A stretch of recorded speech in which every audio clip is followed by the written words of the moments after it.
Secret number 5 is build your business fast.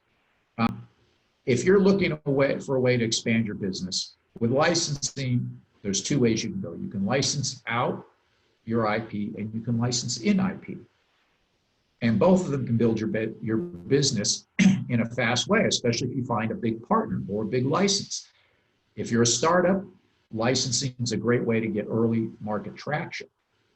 And in some cases, if you are a business or a startup and you're looking for a way to expand, going out and licensing in a market-ready IP can literally take your business to the next level. And again, I'll go back to entertainment to use the example, but some of these big entertainment brands, small companies came in and got the rights to these brands before they ever became a movie or a TV show. And literally when they hit, these companies zoomed from almost nothing in sales to millions of dollars in sales in about 18 months.